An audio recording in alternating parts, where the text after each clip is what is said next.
সিলেটের ভোলাগঞ্জের পর্যটন এলাকায় সাদা পাথর উদ্ধারে গত রাত থেকেই অভিযান শুরু করেছে প্রশাসন।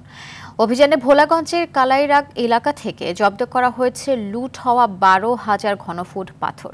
সেনাবাহিনী, বিজিবি, র্যাব, পুলিশ ও ম্যাজিস্ট্রেটের তত্ত্বাবধানে মহাসড়কে বিশেষ তল্লাশি চালিয়ে প্রায় 70টি পাথরবাহী ট্রাক আটক করা হয়েছে। এদিকে লুটের বিষয়ে তদন্ত করে দ্রুত ব্যবস্থা নিতে হাইকোর্টে রিট দাখিল করা হয়েছে। সিলেট প্রতিনিধি রাজ্জাক রুনুর পাঠানো তথ্যচিত্রে আরও জানাচ্ছেন আব্দুল হামিদ।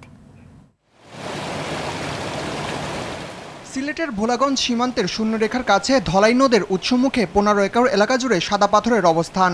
গত কয়েক মাসে পাথর লুটে মরুদ্যানে পরিণত হয়েছে পর্যটন স্পটটি। তবে গতরাত থেকে কালাইরাগ এলাকায় অভিযান চালিয়ে 12,000 ঘনফুট সাদা পাথর জব্দ করেছে যৌথ বাহিনী। মধ্যরাতে ভোলাগঞ্জ, জাফলং, গোয়াইনঘাট ও কোম্পানিগঞ্জের বিভিন্ন সড়কেও অভিযান চালায় তারা।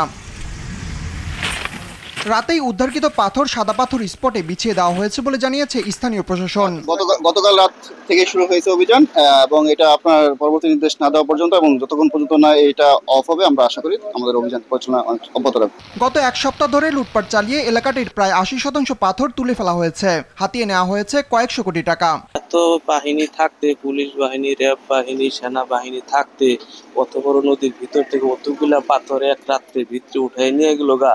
এদিকে লুটের বিষয়ে তদন্ত করে দ্রুত ব্যবস্থা নিতে হাইকোর্টে রিট দাখিল করা হয়েছে।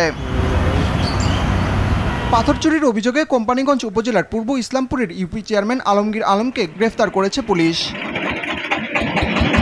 আব্দুল হামিদ, RTV।